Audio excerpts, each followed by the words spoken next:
జ్ఞానయోగం వ్యాసపీఠం బహువేదశాస్త్రం బోధామృతహిత శ్రీమన్నారాయణం శివగౌరీ సంభాషిత సకల పురాణం అష్టాక్షరి పంచాక్షరి మంత్రావరణం అఖిల దేవతా సంస్తుతి పారాయణం జయమంగళకరమీ ప్రవచన శ్రవణం అనుదినము శుభము సుఖము జీవన గమనం దేవరాగం జ్ఞానయోగం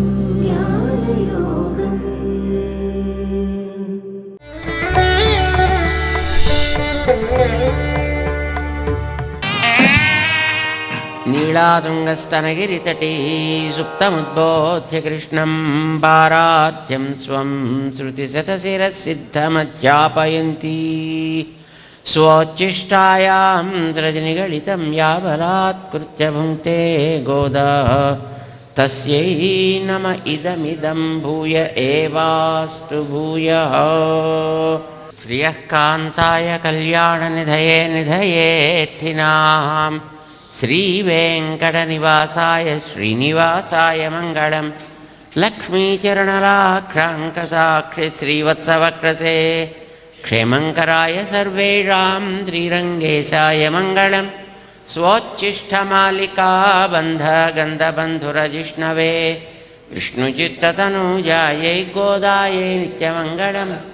శ్రీమాదృశా కించనత్రాణబద్ధకంకణపాణయే విష్ణుచిత్తతనూజాయై గోదాయై నిత్యమంగళం. శ్రీమత్యై విష్ణుచిత్తార్య మనోనందనహేతవే నందనందనసుందర్యై గోదాయై నిత్యమంగళం. మంగళాశాసనపరైర్మదాచార్య పురోగమైః సర్వైశ్చ పూర్వైరాచార్యైః సద్గురుదాయాస్తు మంగళం. ఆండాళ్ తిరువడిகளே శరణం. నీళాతుంగస్తనగిరితటీ సుప్తముద్బోధ్య కృష్ణం పారార్థ్యం స్వం శృతిశతశిరసిద్ధమధ్యాపయంతి స్వోచ్ఛిష్టాయాం సృజనిగళితం యా బలాత్కృత్య భుంక్తే గోదా తస్యై నమ ఇదమిదం భూయ ఏవాస్తు భూయః.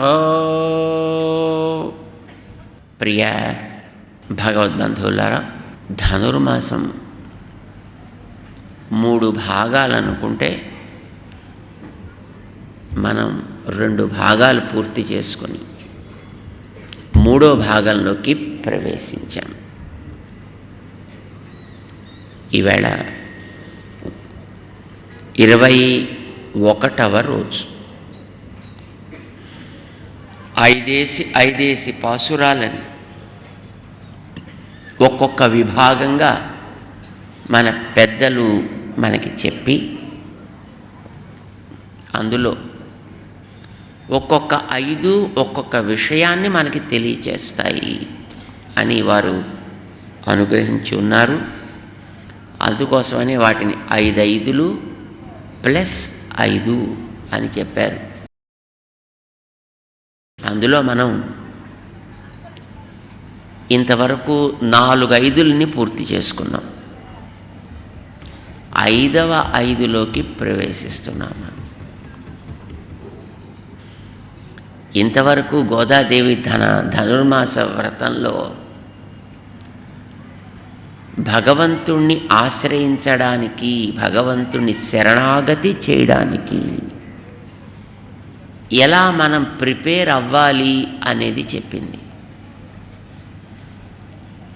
భగవంతుడి దగ్గర చేసే ప్రార్థన ఎలా ఉండాలి అనేది ఇక్కడి నుంచి ఆరంభం చేస్తుంది. ఇవాళ నుంచి ఒక 5 పాటల్లో భగవంతుడి దగ్గరికి వెళ్ళడం, భగవంతుడిని దర్శించడం, ఆ తర్వాత 5 పాటల్లో భగవంతుడి దగ్గర మనం చేయవలసినటువంటి ప్రార్థన ఎలా ఉండాలి అనే దాన్ని నిరూపణ చేయడం జరుగుతుందన్నమాట. భగవత్ తత్వాన్ని గురించి మనకి చెప్పేటటువంటి వాళ్ళు గురువులు. గురువు లేకపోతే మనకేం తెలియదు కదా. ఇక్కడ కాదు, అక్కడ కాదు, ఎక్కడైనా ఎప్పుడూ మనకి నడిపేటటువంటి వ్యక్తులుగా వెనక ఆచార్యులు ఉండాలి. అసలు జ్ఞాన ఆరంభ దశ దగ్గర నుంచి గురువులే కావాలి. వాళ్ళ వల్లే మనకి అక్షరాలు వస్తాయి. అక్షరాలు వచ్చిన తర్వాత అర్థాలు వాళ్ళ వల్లే తెలుస్తాయి. ఫలితము వారి వల్లే కలగాలి. ఫలితం కలిగిన తర్వాత కూడా వదిలిపెట్టేది కాదు ఆచార్యుల యొక్క సేవ అనేది. సామాన్యంగా మనం ఏదైనా ఒక చోటకి చేరాలి అని అంటే ఒక పడవని సాధనంగా తీసుకుంటాం అనుకోండి. నది దాటాలంటే ఎంతవరకు మనకి పడవ అవసరం అంటే నది దాటేంత వరకు పడవ అవసరం. నది దాటాక పడవ అక్కర్లేదు, పడవని అక్కడే వదిలిపెట్టేస్తాం, మన దాన్ని మనం వెళ్ళిపోతాం. ఈ సంసారం అనేటటువంటి నదిని దాటడానికి ఆచార్యులు ఒక పడవ అయితే పడవ దాటిన తర్వాత వదిలిపెట్టే పడవ కాదు ఇది. కానీ ఇప్పుడు వచ్చే కొత్త వాహనాలు ఎలా వస్తున్నాయంటే, మన మామూలుగా రోడ్డు మీద వెళ్ళిపోయేటప్పుడు రోడ్డు మీదే వెళ్ళిపోతాం. నీళ్ళు రాగానే దాంట్లో వచ్చి మళ్ళీ పడవలాగా ఒకటి వచ్చేస్తుంది అనమాట. దాంట్లో నీళ్ళల్లో వెళ్ళిపోవచ్చు. మళ్ళీ నీళ్ళలు దాటగానే మళ్ళీ దాన్ని పెట్టేసుకుంటే మామూలు సైకిల్లాగా మళ్ళీ వచ్చేస్తుంది. మళ్ళీ దాంట్లో నుంచి కూడా వెళ్ళిపోవచ్చు. ఆచార్య సంబంధం అనేది అట్లాంటిది. ఇది కేవలం నది దాటడానికి మాత్రమే అయి ఇక్కడి నుంచి మనం భగవంతుడి దగ్గరికి చేరిపోయిన తర్వాత ఇక గమ్యానికి చేరిపోయాం కనుక ఇక దీన్ని వదిలేయచ్చు అనేది ఉండదు సుమా అని చెప్తారు మనకి యామున ఆచార్య స్వామి. అత్ర పరత్ర చాపి నిత్యం యదీయ చరణౌ శరణం మదీయం.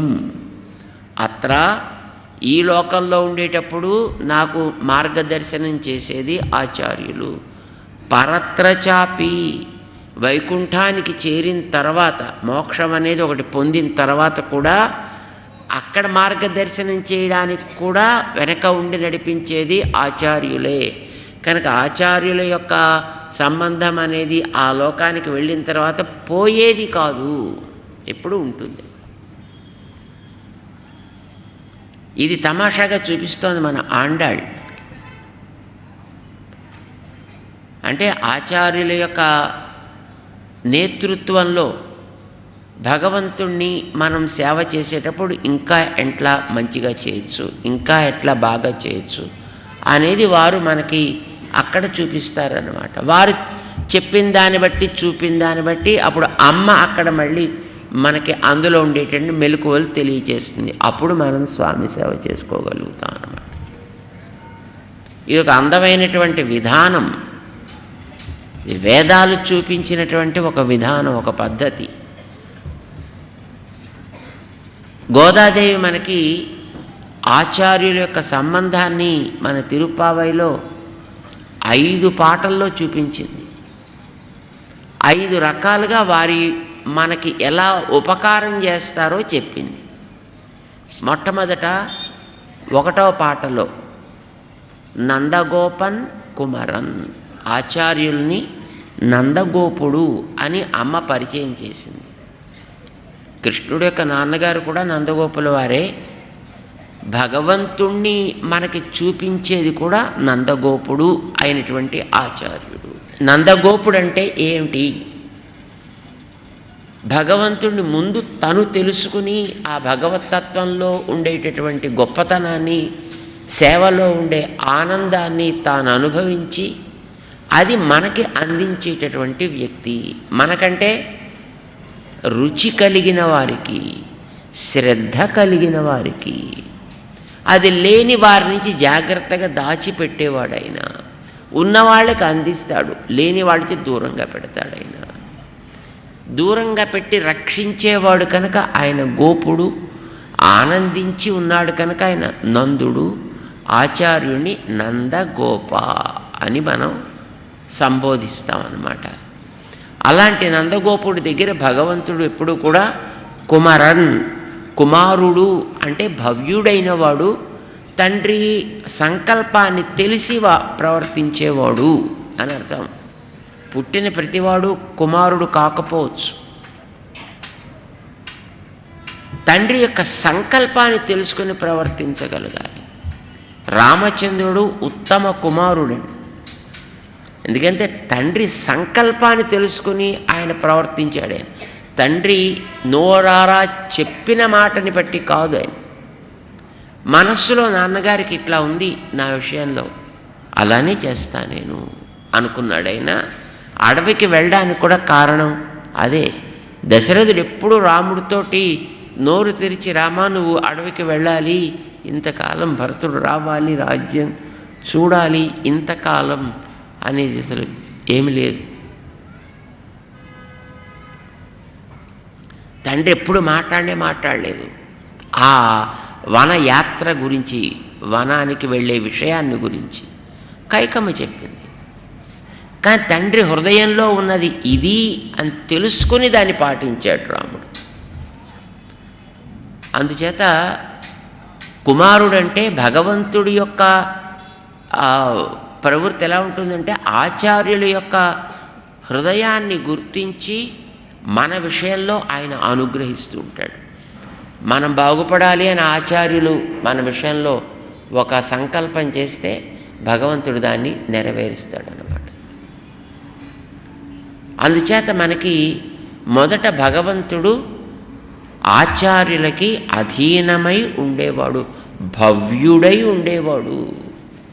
అందుకే మన వాళ్ళు భగవద్ ఆరాధన కంటే ఆచార్య ఆరాధన మనకి సులభము, మనకి ఉత్తారకము.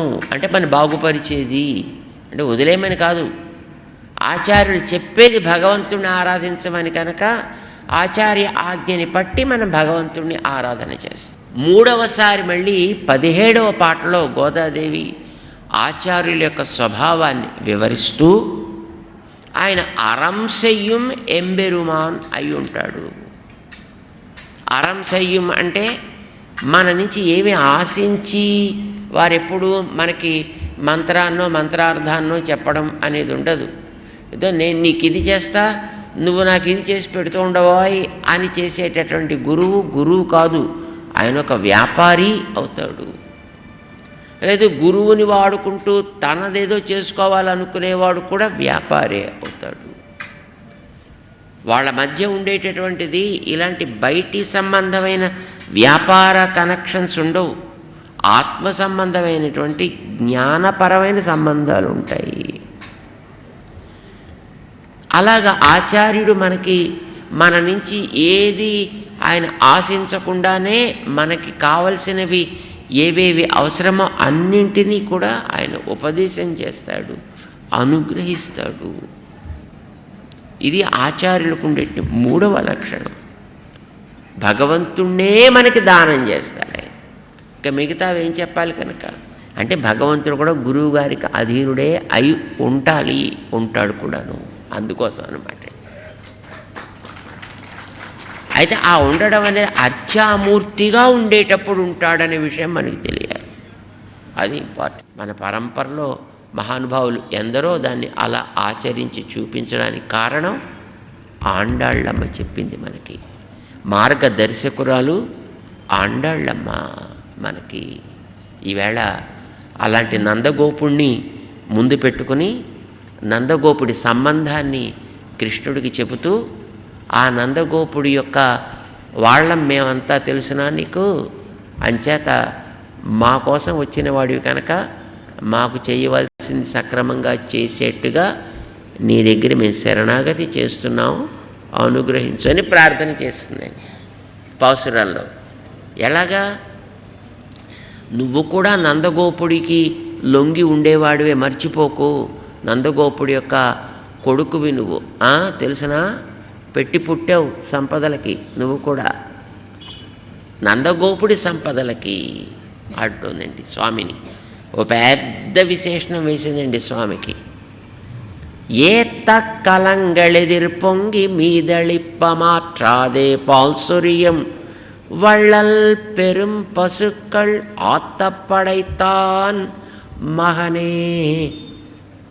ఇంత పొడుగు పెట్టిందండి ఆయనకి. అలాంటి నందగోపుని యొక్క బిడ్డడా, నందగోప కుమారా. నందగోపుడు ఎట్లాంటి వాడు? పశువుల సంపద కలిగినవాడు. పశువుల సంపద మామూలు కాదు. పశువులు పాలిచ్చే పశువులని, పాలిచ్చే తల్లులని ఎన్నింటినో కలిగినటువంటి మహనీయుడైన. ఏత కలంగళ్ ఎదిర్పొంగి. కలంగళ్ అంటే కొండలు.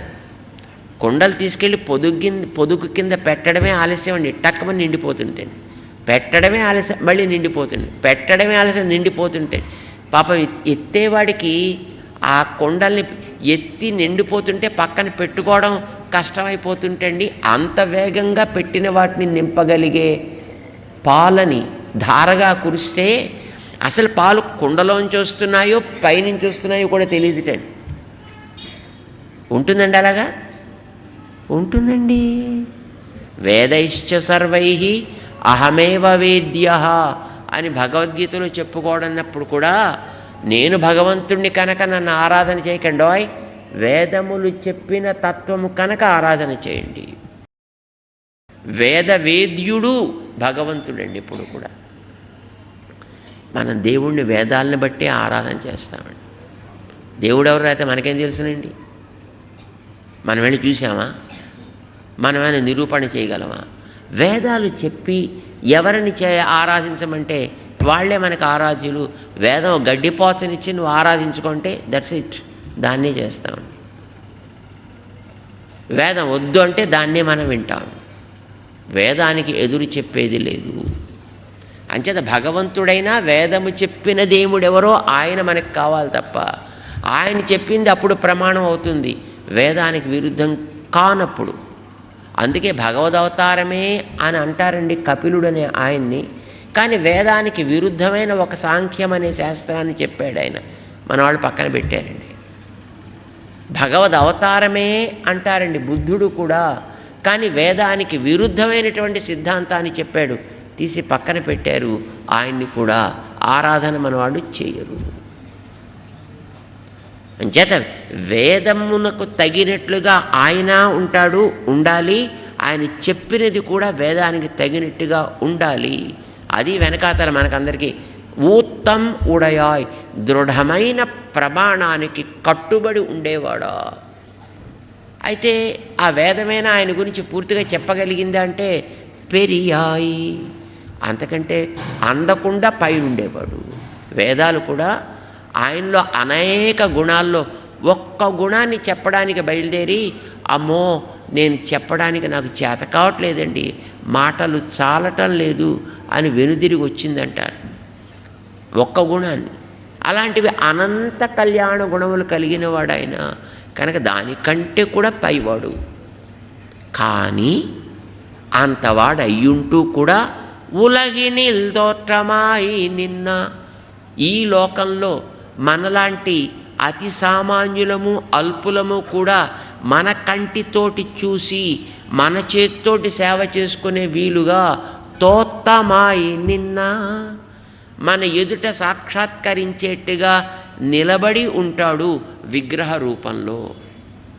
ఆ విగ్రహ రూపంలో ఉంటున్నప్పటికీ కూడా ఆయన చూడరే, తన యొక్క తేజస్సులో తక్కువ ఉండదు. ఎవడైనా గతంలో వాడు నీ యందు శత్రుత్వాన్ని వహిస్తే తిరిగి తిరిగి లోకాలన్నీ ఇక వేరే గతి చిక్కక ఎవడు కాపాడక నిన్నే ఆశ్రయించి బతుకు జీవుడా అనుకోవలసి వస్తుంది సుమా. మాతార్ పడని వాళ్ళంతా కూడా, శత్రువులంతా కూడా ఉనక్కు వలి తొలైందు, తమ బలాన్ని ఇదివరకంతా ఎదిరించగలిగేటటువంటి శక్తి ఉందనుకునే వాళ్ళంతా ఆ బలాన్నంతటినీ కూడా కోల్పోయి ఓడిపోయి, ఉన్వా శర్కణ్, నీ గుమ్మం దగ్గరే పడిగాపులు పడుంటారు. ఆతాదు వందు, దూరంగా ఉంటే ఇంకా బాణాలు ఎక్కడ వాళ్ళని ఏదో చేస్తాయనో, లేదా ఆయన దగ్గర ఉండే పరివారమే వీళ్ళని ఏమైనా చేస్తుందేమో అనేటటువంటి భయంతో వచ్చి నీ గుమ్మం ముందరే పడిగాపులు పడి ఉన్నట్టుగా, ఆతాదు వందు, బయట ఎడబాసి తట్టుకోలేక, ఉన్ అడిపణియుమా పోలే, నీ పాదాన్నే శరణాగతి చేసినట్లుగా. అయ్యయ్యో ఏమిటర్రా, అంత ఏడుస్తూ వచ్చారా, అంత బాధపడుతూ వచ్చారా, మీరు అంత కష్టపడుతూ వచ్చారా, ఏం చేయడానికి వచ్చారు? పోతి యాం వందో, నిన్ను స్తుతించాలని వచ్చామాయా. అయ్యో ఏడుస్తూ స్తుతించాలని వచ్చారా మీరు? నోనో పుగழுందు, ఆనందంతో నిన్ను మిగతా శత్రువులైతే ఏడుస్తూ వస్తారు, బాధపడుతూ వస్తారు. కానీ మేము బాధపడుతూనో శత్రువులుగానో రాలేదా, నిన్ను ప్రేమించి నిన్ను ఎడబాసి ఉండలేక వచ్చి నీ ద్వారం దగ్గర చేరామయ్యా, నిన్ను శరణాగతి చేస్తున్నాము, నీ పాదార విందాలని మేము ఆశ్రయిస్తున్నాము. పోతి యాం వందోం, పుగழுందు, నిన్ను స్తోత్రం చేయడానికి మేము సంతోషంతో వచ్చి నేను ఆశ్రయిస్తున్నామయ్యా స్వామి, కనుక మమ్మల్ని నువ్వు అనుగ్రహించు అంటూ ఈవేళ అమ్మవారిని ముందు పెట్టుకుని మన వాళ్ళంతా కూడా స్వామి సన్నిధానంలో శరణాగతి చేస్తున్నారు. అయితే శత్రువుల్లాగా శరణాగతి చేయటంలే, ప్రేమించినటువంటి దాసీజనములాగా వీళ్ళంతా శరణాగతి చేస్తున్నారు. ఈవేళ భగవంతుణ్ణి ఆశ్రయించారు. అయితే సాధారణంగా శరణాగతి చేసినవాడు ఏదో కోరి వస్తారు, ఆ కోరింది ఇస్తే తీసుకుని వెళ్ళిపోతుంటారు. నార్మల్గా జరిగేది అది కదా. కాకి వచ్చాడు, కాకి ప్రార్థన చేశాడు, ప్రాణం కోసం వచ్చాడు, సరే ప్రాణం ఇచ్చాడు, పోయాడు. విభీషణుడు వచ్చాడు, రాజ్యం కోసం వచ్చాడు, సరే రాజ్యాన్ని శుద్ధి చేసి అందులో ఉండేటువంటి దుష్టాలు అన్నీ కూడా తొలగించి ఆయనకి రాజ్యాన్ని ఇచ్చాడు. అభిషిచ్చ లంకాయం రాక్షసేంద్రం విభీషణం, ఆయన అభిషేకం చేయగానే తను రాజు అయిపోయాడు. సరే సంతోషపడ్డాడు, ఎందుకంటే ఆయనకు కావాల్సిన పాపం ఎప్పుడు రాజుగా ఉండడం కనుక బాగా చేశాడు. రాముడు ఇచ్చాడు కూడా అతను కోరుకున్నట్టుగా, అయిపోయింది అంతే. తర్వాత ఆయన కూడా తన మానాన వెళ్ళిపోయాడు. అలాగా నేను రావటం లేదయ్యా, ఎప్పుడు నీ దగ్గర ఉండి నీతోటే ఉండి నీ సేవనే చేస్తూ ఉండడం కోసమని మేము వచ్చాను తప్ప ఏదో ఇచ్చి పో అంటే తీసుకుని పోవడం కోసం రాలేదు సుమా. నీ దగ్గర నిరంతరము సేవ చేసుకునే స్థితిలో మేము వచ్చామని మన వాళ్ళు ప్రార్థన చేశారు. ఇంకొక దానికి తగనట్టుగా మేము వచ్చామని రేపు చెప్తారు. ఆశ్రయించే దశలో రెండు రకాలు, ఆయన్నే ఆశ్రయించడం, మరొకటేది లేకుండా ఉంటూ ఆయన ఆశ్రయించడం, రెండు రకాలన్నమాట. ఈవేళ ఆశ్రయించడం చెప్పారు. రేపు ఇతరమైనది ఏమీ మేము కోరము, ఇతరమైనది ఏది మాకు లేదు, ఇతరమైన దానికి దేనికి మేము తగని వారమై వచ్చాము నీ దగ్గరికి అని రేపు విన్నవిస్తారన్నమాట. ఈవేళ శ్రీమన్నారాయణ చరణౌ శరణం, పాదములని ఉపాయముగా మేము ఆశ్రయించాం. అయితే ఇది బాధపడుతూ కాదు, ప్రీతితో ఆశ్రయించాము అని మన వాళ్ళు చెప్పారు. ఆనందిస్తాడు స్వామి. దీన్ని మరికొంచెం, అయ్యో మేము అనన్యగతికులం వచ్చాము అని అనేటప్పుడు పాప ఆయన కూడా కొంచెం బాధేస్తుంది కదా. అంచేత ఆయన్ని రేపు మరొక రకంగా మళ్ళీ ఎలా ఆశ్రయిస్తున్నామో చెప్తారు. ప్రపద్యే అనేది రేపు చెప్తారన్నమాట. ఈవేళ పాసురాన్ని ఒకసారి అనుసంధానం చేసి మనం గోష్ఠిని ముగించుకుందాం. ఏ తక్క கலங்கள் எதிர் பொங்கி மீதளிப்ப மாத்தாதே பால் சொரியும் வள்ளல் பெரும் பசுக்கள் ஆத்த படைத்தான் மகனே அறிவுராய் ஊற்றமுடையாய் பெரியாய் உலகினில் தோற்றமாய் நின்ன சுடரே துயிலெழாய் மாத்தார் உனக்கு வலி துளைந்து உன் வாசற்கண் ஆத்தாது வந்து பணியுமா போலே போத்தி யாம் வந்தோம் புகழ்ந்து ஏலோரெம்பாவாய்.